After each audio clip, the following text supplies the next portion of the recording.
Ho, ho, ho, and welcome to the 14th episode of the Pickleball Jones. My name is Brad, and as always, I'm joined by Santa Claus. Doc, how are you, man? Doing well, doing well. It's freezing here. Freezing my giblets off here in northern Indiana. Yeah. Well, I mean, at least you look comfy. Yeah, 23 degrees. So Very nice. no good. Well, Yeah. I was going to do this part up front because the people who are subscribed and do watch us are typically people who know us and love us. So our family and friends, we thank you for watching. But if you could, please please subscribe, please leave a comment. All of that will help us get more followers. So if you are currently watching this, we want to have new friends and new family. So please do us a like or give us a like on YouTube or leave us a 5-star review. Not one, not two, not three, not four, but 5 stars. All right. With that out of the way, Doctor. Yes. On Tuesday, Patrick Dempsey was announced as People Magazine's Sexiest Man of the Year. How does it feel to be now 70 years ongoing snub of Sexiest Man of the Year?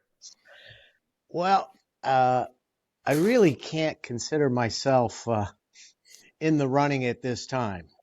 Okay. But during my prime, I'm a little bit like Muhammad Ali. They took away my prime, just like he couldn't fight. I couldn't be a candidate because they didn't have it till 1985. So I'm thinking, I was then 33. So I'm thinking from 25 to 33 were 8 of my prime years. So right there, I'm a little miffed that I got, snubbed. I didn't even have the event. I'm sure I'd been a front runner, but doing a little research, I came up with 3 people that I think I would unanimously be voted over at this time. Okay. 1, 1985, the first one, Mel Gibson. Yep. All right. You just think you're a sexier man than Mel Gibson. This is prime Mel Gibson. I'm just thinking his cachet right now, I think I got more. Maybe not at that time. But we're talking about 1985 him, though. Like, I mean, if you take I get it now. Okay, I see what you're doing here. You got to see how I aged. I'm now the doc on the Pickleball, podcast. We're talking if you did a Sexiest Man Alive right now, but you use the old people and like they are their current age. Like, look what they turned into. Okay. Got it. Okay. I see what you're rolling with. All right, I like this. Keep going. All right, that's 1985.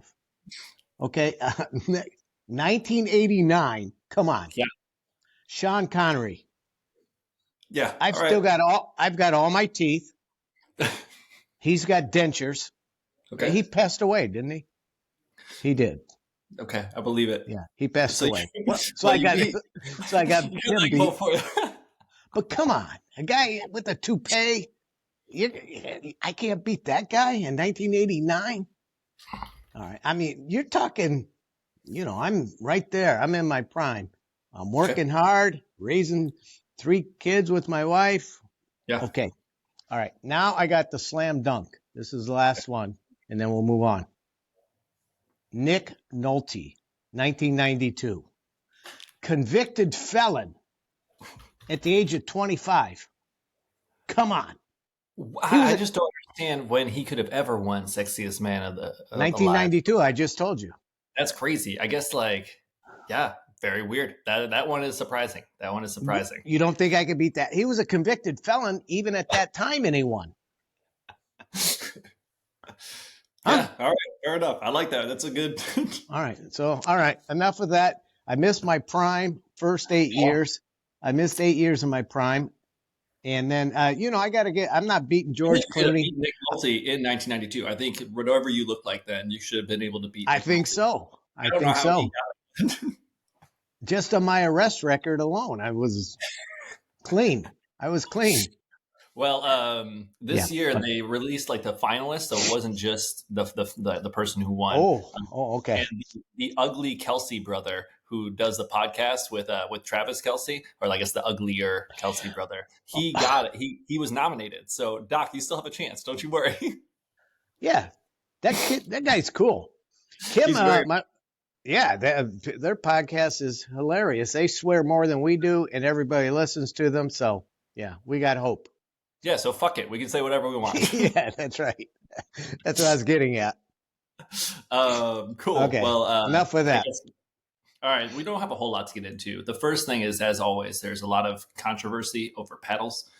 But this last week in the PPA, there might have been some potential scandal or conspiracy things that were going on. So if I get this right, basically what was going on, Anna Lee Waters is their 16-year-old mega attraction. She wins everything. She's 50-0 this year. She's a beast on every level. But on Friday, she pulled out of the contest right as it was announced that there was a new paddle testing contract, like a new paddle testing company who was going to go in and test with like different standards and things like that. And Anna Lee has always been somebody that they've like really like said that she potentially has a loaded paddle because her paddle sounds very loud, blah, blah, blah, blah, blah.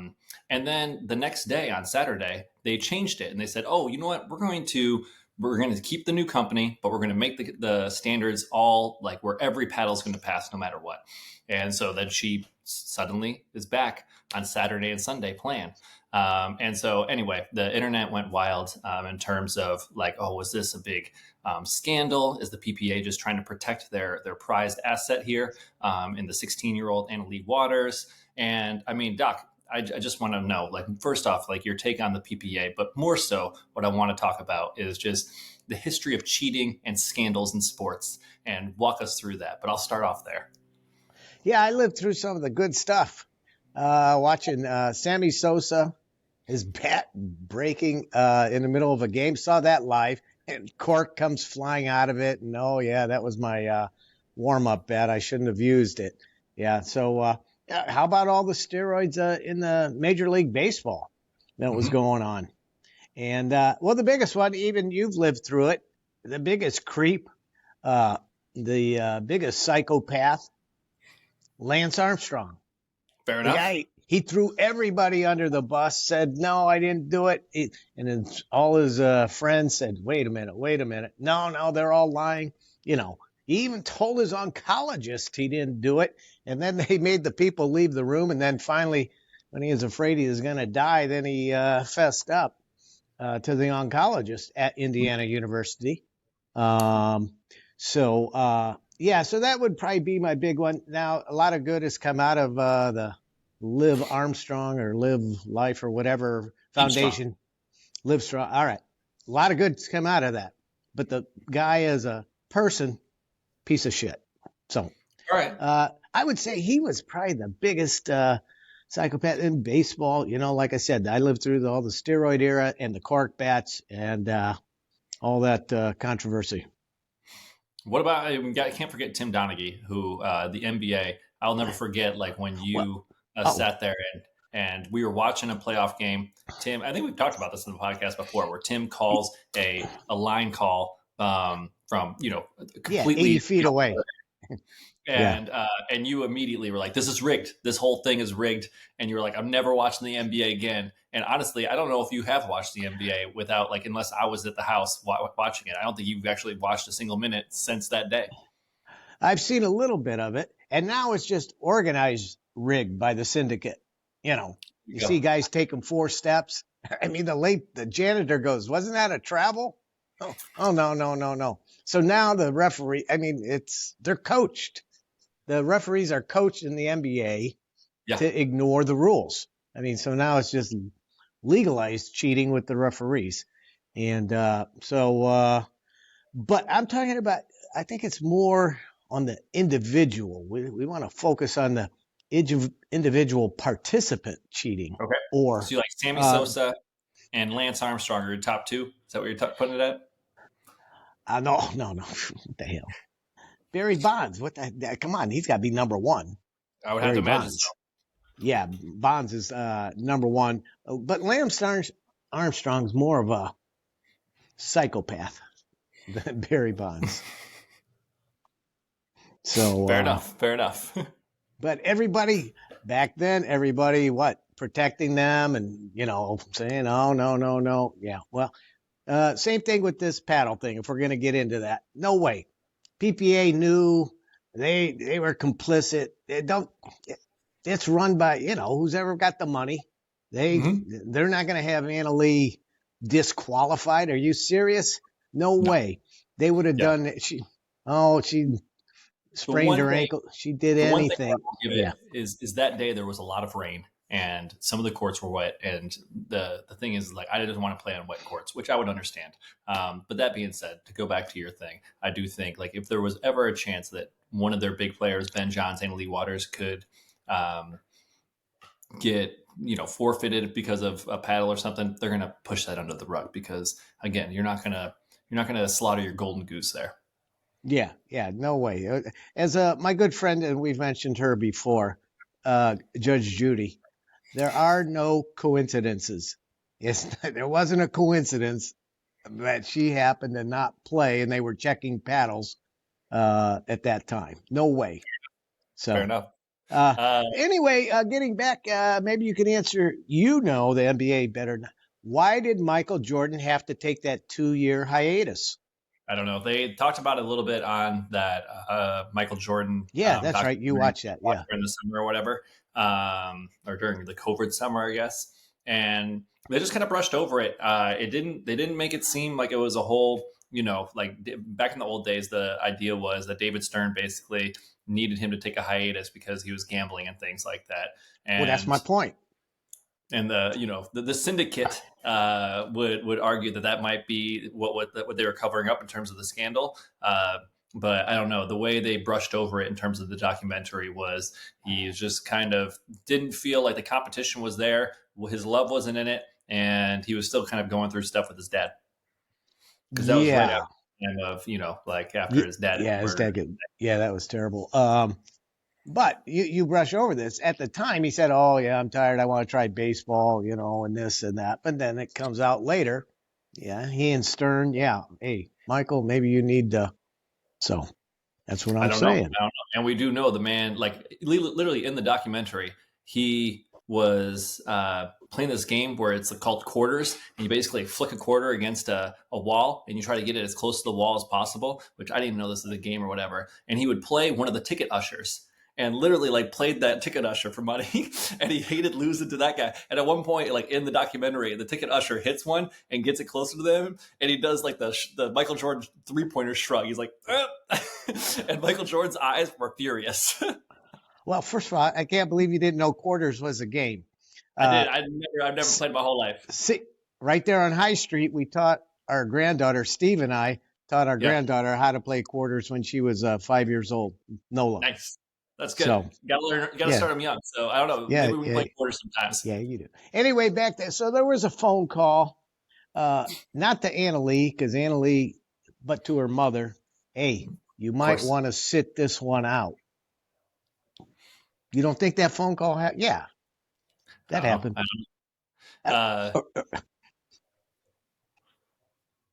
Hey, I don't know. Like I said, we have our one friend, Karen, who also watches. Thanks, Karen. And she is the world's biggest Anna Leigh Waters fan, and she does not believe that there was any malpractice here. She thinks that no.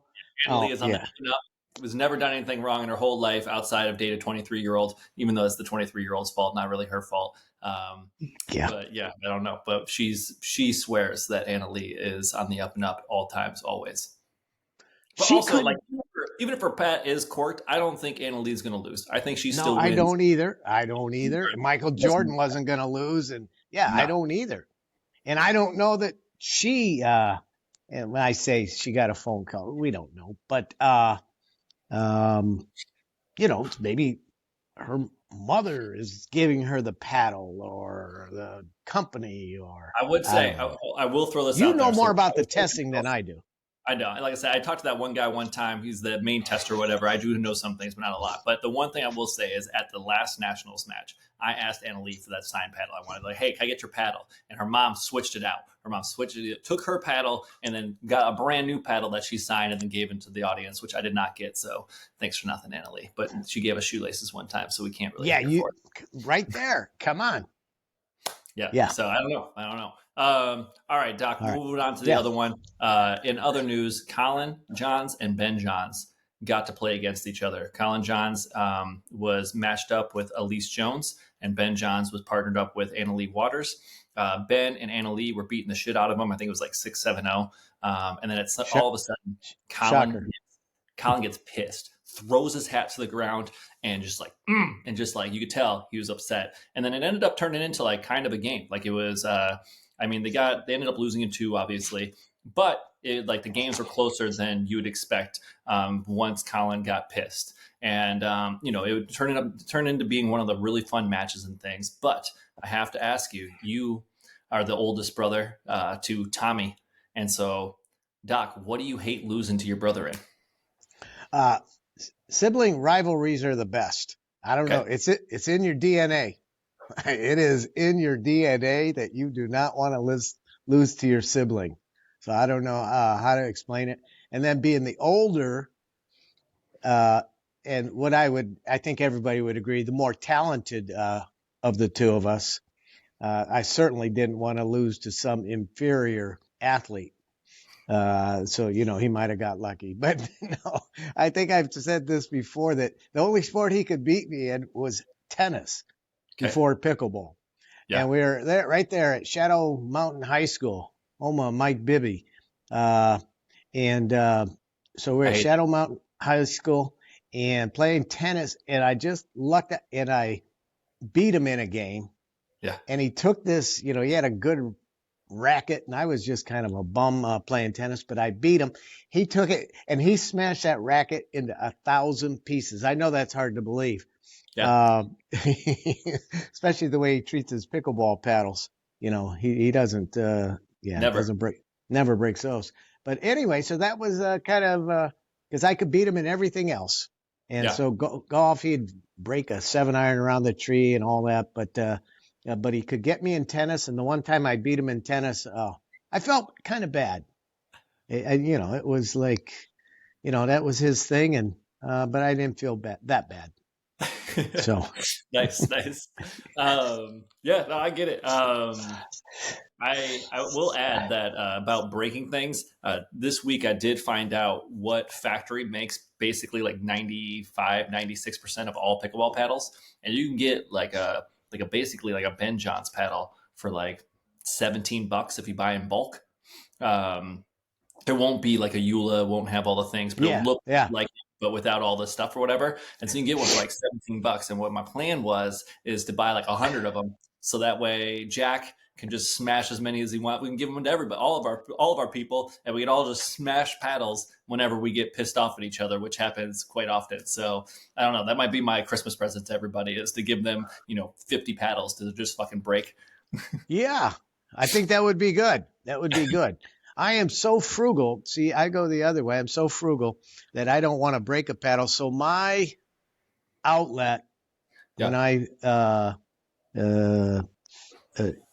get upset is vulgarity, and it's childish, it's immature, and I don't really like it, but I can't change it. I don't, and I'm not making any effort to change it. So rather than going through the broken paddle, I go just straight vulgarity. And you break balls. Let's not forget. Like you will take one of my $3 balls and you smash that into pieces. Oh, come on. $3. I got $3. I do that. And then I try to act like, I didn't see it after I stomp on it. All right. And another one, Hurricane Tyra and your girl Leah started matching up. They were playing good. They were playing against two people you don't particularly like, Callie Joe and Sokolova. And so anyway, there was a controversial line call They went to the judges. The judges, of course, look at it, can't figure it out. They're looking at the line, the replays and shit like that. No one really knows. And the big thing is like, one, why do we have to keep talking about this? Why can't they just put a camera down the line? And We've been over this. We can see. Like, this cannot be that fucking hard. No. You must have some kind of money. That's a very easy one. So that's one. And then two, I want to think about like, what are the most relatable frustrations that translate from like a pro game to a rec game? And is this number one? Is like getting a fucking line call wrong and like having to deal with the like, oh well, I called it out and it's my call. Is that the most frustrating thing in all of sports? I'll kick it back to you on that one. You think the line call? Yeah. Nobody watches baseball anymore. Yeah. But I think the strike zone in baseball is one of the most frustrating. But now they've got the Zoom or whatever it is, so they know what percent they get right and what percent they get wrong. But I would have to say the strike zone in baseball might have been even more contentious than a line call. So, but you're going to be able to solve both those. The pickleball is just ridiculous that they haven't figured it out, but they will. I'd say that other one for me is basketball. I do hate foul calls sometimes, where I will get a little feisty about people calling just the weakest shit for fouls. Now, see, that's different. See, that's why you're a lay person, and I'm a 5-time Arizona Umpire of the Year. Okay, that's a judgment call. Okay. A ball on a line, now it's a judgment, but a foul is a judgment. Okay. The ball on the line, it either hit the line or it didn't.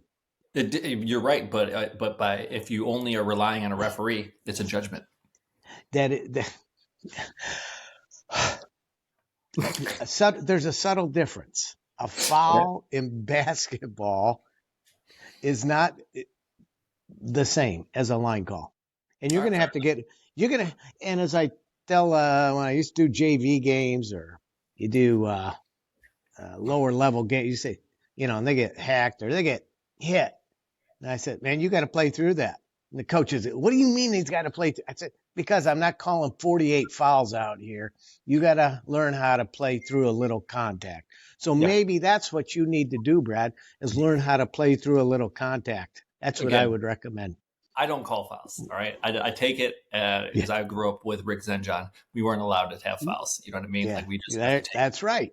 That's right. If I ever even considered calling a foul, I would get called a name that we can't use anymore. You know what I mean? You just yes. So don't worry about that. I was not there.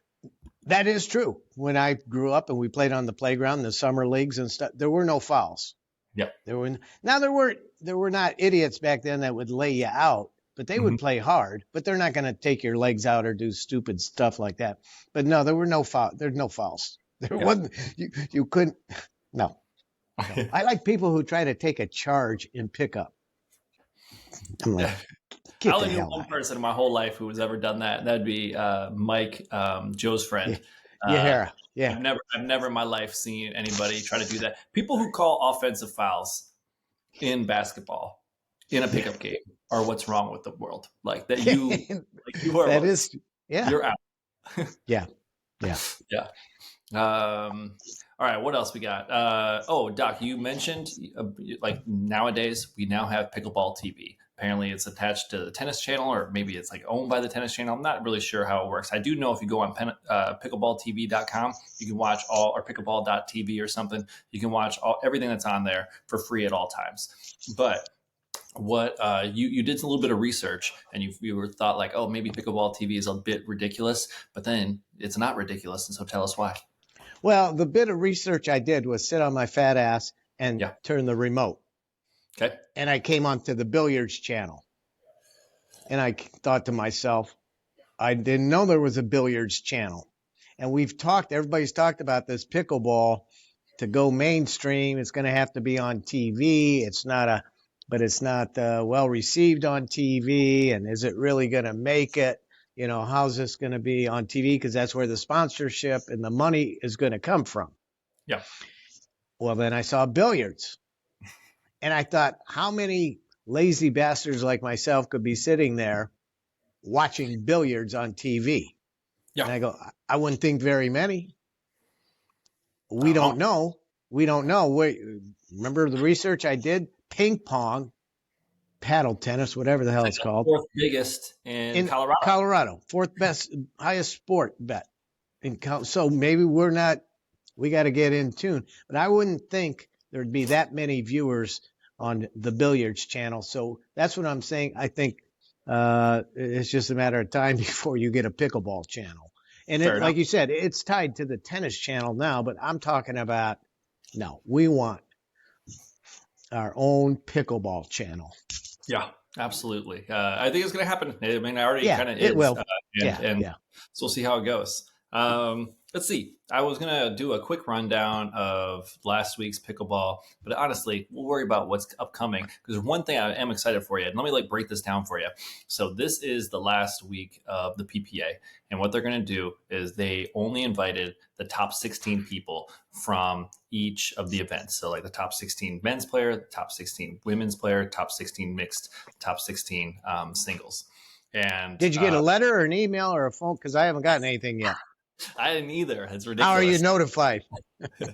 But what was cool was they like how it works is since it's like a smaller pool of people, the people at the top get to draft everybody. So like Ben Johns picked his brother for men's, Anna Lee picked Ben Johns for mixed and things like that. But then it kind of gets a little bit wonky. And one pairing that I think you should be excited about is your girl Leah is partnered up with Tyson McMuffin, who, if you remember from that podcast, the two of them have beef, and yet they're going to come together and play. So I'm excited to watch that.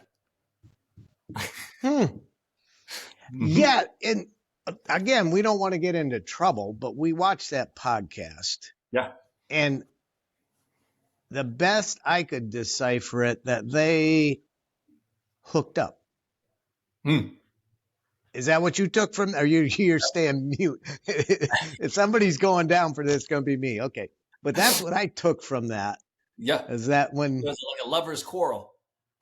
Yeah. But the whole thing was if I got it, whose dad was the coach? Tyson's dad? I think it was Tyson's, but yeah, it was like really, I don't know. It was sounded messy, whatever the hell was going on there. It did. And it sounded, I've checked their ages, but it sounded like he was older than she was. And they kind of hooked up, and then they all regretted it. And then she had some bad ill will. And I'd have to, but anyway, so a pairing, and she did not speak highly of him in that podcast. She did not. That part's a fact. The rest of this could be all made up in my mind. I don't know. So that's a good pairing. Yeah, we'll see how it goes. Like, it seems really cool. Like, I would say the other thing that was most surprising was, so Anna Lee for women's doubles picked Catherine Parento. And so her other partner had the third most points. So she got to pick Anna Bright. And Anna Bright actually picked Vivian David, which was that's your friend, yeah. You're high on her. But guess who also picked Vivian David? Number 2 was Riley Newman, because, again, Ben Johns and Colin Johns were number 1 and number 2. The second or the third most points was Riley Newman, and he picked Vivian David too. So Vivian David is like a beloved, I think, by just every human being, just because she's smiling, including yourself, including myself. Yeah, like I said, she's just smiling. All right. Yeah, well, so, I don't know, but you'll have to check it out. It does sound very interesting, and I don't know. We'll see what happens. I want to see if they get a winner. I want to see if Tyson and Leah chest bump. Nice. I want to see if does do that, so we'll find out. I know. And Leah's going to be doing singles again, so she's coming out of retirement to play in this. Surprise. But I'm excited. I think she might be in the same bracket as Anna Lee Waters, so they're going to have to face each other. So hopefully that goes well. All right. Yeah. Well, we'll look forward. When is this going to happen? It's Thursday. It's Thursday. Okay. I don't know what day it is today. Tuesday? Monday? I have no idea. Anyway, yeah, it happens on Thursday. Okay. All right. I'll catch it. All right. So real quick, let me break this one down for you. All right. Big things are happening. So as you know, this is Arizona. In Arizona, around this time, snowbirds come and flock the area. The family snowbirds. my parents live in a 55 and older community, which I get to go play pickleball in every morning. And the courts are flooded with people. Now, what is happening is we have a east side and a west side. And the west side is typically reserved for people who are of higher skill. The east side has more courts and lesser skilled. But what's been happening for whatever reason is more of the lesser skilled people are coming over to the east or to the better courts. I think in the beginning everyone was cool with it, and what ended up happening is they gave the two. There's 4 courts total. They gave 2 courts to the lesser people, and then the better people just took 2 courts, the other 2 or whatever. And now they're coming and encroaching on that area. And at first, this was like not a big deal. Everyone was just kind of trying to play nice, but now it's turning into something. There goes the neighborhood. Yeah, there goes the neighborhood. And so I got a couple things for you. One, like, is this okay? And 2, one of the things that everyone is saying to do is before, when I was getting into games with lesser people, what I'll do is practice resetting, because I know they're going to hit pop-ups and I'm going to get them slammed down my face. And so I'm just trying to reset and just keep the point going. And I'm trying to play nice. I'm not slamming anything. I'm not taking it too hard on everybody.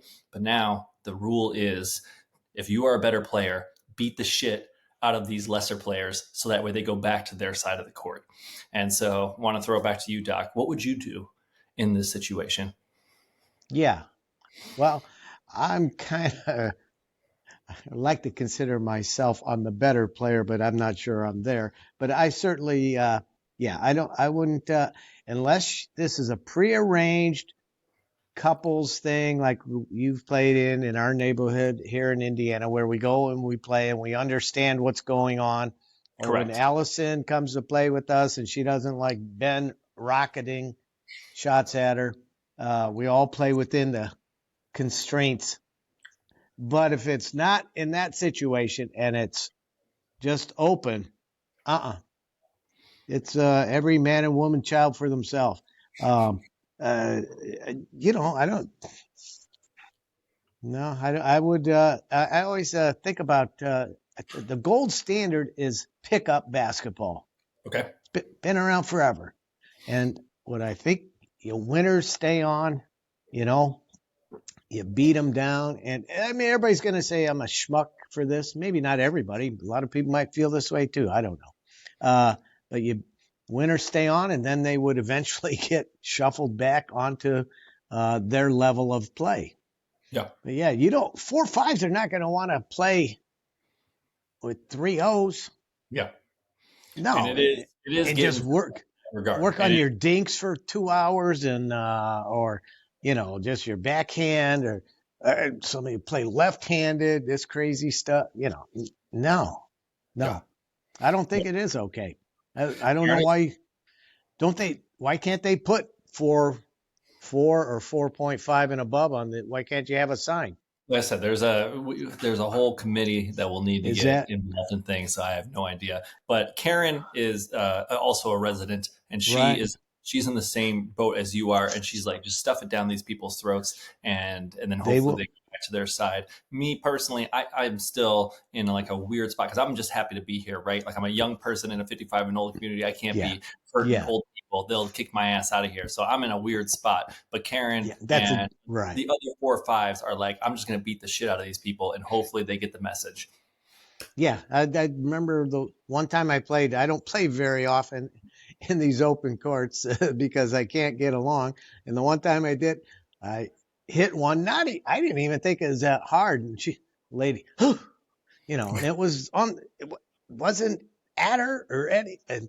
So it was like, oh my God. So then you have to tone it, and then you can't even play. No, it's. I get it.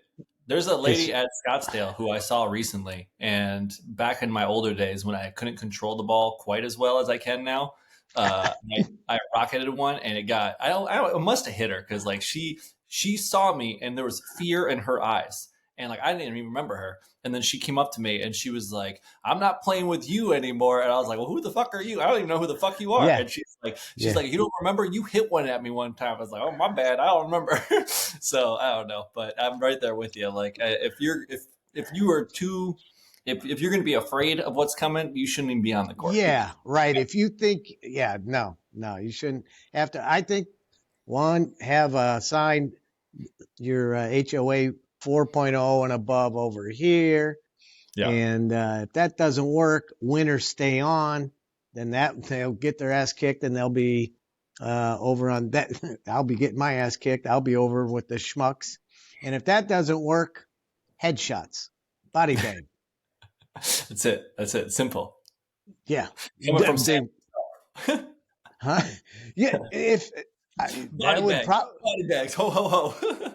Yeah. Merry Christmas. What can I do for you? That will work. Yeah. That will work on 90% of people. You start smacking them, and they're not going to want to. They're not going to want to play on that court. Nice. Well, I will take that advice back to the group, and we will see how it goes. Once again, my sportsmanship is shining through. When are you coming back? Come back to the sunny state of Arizona, December 16th. Oh man, too late. December 9th, you're going to be missed out. Myself, Jack Demery, Karen, and another one of our older friends who's a 5-0. Her name is Anne. She's from Canada. We're going to be in an MLP event at the Pickleball. If we make it to the semifinals, it's going to be broadcasted on their like YouTube channel. So you'll be able to watch us live if we make it that far. We'll see how it goes. And where's this at? It's at that Pickle Mall. So it's at the Pickle Mall. That's not the Pickle Kingdom or no, Pickle it's Dome. the indoor courts that are at one of the malls, Arizona Mills, and it's owned by the MLP ex owner Steve Kuhn. He started all this stuff or whatever. But anyway, yeah, we're gonna do an MLP format. Should be really fun. So like I said, if we make it to the YouTube channel, I'll send you the link. Yeah, I'm sorry, I'm gonna miss that, but yeah. I'll look for it. 16th. I'm also going to be playing a tournament out here in Mesa, so I will drag your ass to that. Okay, I'll come watch that one. There you go. Yeah. There you go. Watch people body bag you. That's it. Doc, what else? What else you got for us? Anything else before we call this one? No. Again, I've been focused mostly on making money in college football betting, so that's where most of my talents have been for the past few weeks. $400. Yeah. I appreciate you, man. Yeah, making you money. So that's where my focus has been. But once I get out there, then I'll be right back onto the pickleball circuit. Perfect. Well, if people want to find out, like, if they want you to make bets for them and be basically you their money manager, can they reach out to you? Can they just leave a comment and you'll start making bets for them? Okay. So that happened today. Okay. I was at our sports book here, and somebody who deals blackjack, and I touched base with them and said, "Oh, I'm going to bet Philadelphia Flyers tonight," and but I was actually betting for a proxy bet. Let's say. Got it. Yeah, let's just say that. Don't put any names out there. We don't get proxy bet. Someone at the blackjack. The long story. Someone at the blackjack table. Then goes, "Oh, you bet hockey." And then this dealer says, "Oh, yeah, he's a hockey specialist." And I'm going, "Well, yeah." And he goes, "You are?" I said, "Nah." I said, "I won $1.50." Well, I didn't know in betting parlance. Yeah. That's how frugal. He goes, "Oh, you won $1,500?" And I'm like, no, I was trying to make a joke. I won $1.50. And he thinks I won $1,500. It gets worse. Okay. So then he finishes playing blackjack. I'm over by the sports book with my buddy placing. He comes up to me and he goes, "What's your best 3 hockey bets tonight?" And I'm like, shit. I know college football. I could give him my take. I think I do come as close as these guys on ESPN and everybody else. Sure. But in hockey, my dealer, I was going to tell him to keep his mouth shut because this guy thought I was, some high roller. Yes, coming in there a shark. Yeah, they're $1,500, but really making $1.50. Yeah, I thought $1.50. Oh, that sounds funny. Oh, $1,500. I'm like, no, not $1,500. So anyway, what was the highest bet you've ever made in your life? $50. 50 Nice. bucks. All right, fair enough. That's it. Hey, it doubled. Tell them how much doubled your money this summer or this fall in college football. Money. I'm not knocking it at all. It's just $50. I The can't believe you made a $50 bet. Did you win it? The Sharks, yes. It was an over-under in college football. You won it. Oklahoma State, they were 6. Over 6, they won 8 games. Boom. Easy money. That's like printing money. So, yeah. So, anyway, the average better, these Sharks, they do 56, 57% return. Yeah. Tell them what your return was. I don't even know how much I started with, to be honest with you. It is nearly 100. We doubled your money. Oh, so, perfect. I got 100% return. Yeah. Thank you. Yeah. Like I said, thank you. Thank you, Doc. Past history is not a predictor of future results, or whatever the disclaimer is for the stock market. We are not financial people. We are not financial advisors. Please don't take our. Yeah, we're not financial. Advice. No. Blah, whatever. Yeah. Anyway. All right, man. Well, anyway, this is another episode. I'm gonna end it off, but hey, if you guys are still watching, please like, please subscribe, please leave not 1, not 2, not 3, not 4, but 5 stars in the review for the podcast, and please leave a comment, because all that stuff helps us. And also, Doc and I like to read the comments, so feel free to leave us one. But that is all, my man. I'm going to call it off. Peace. Ho ho ho! Merry Christmas. Love it. All right.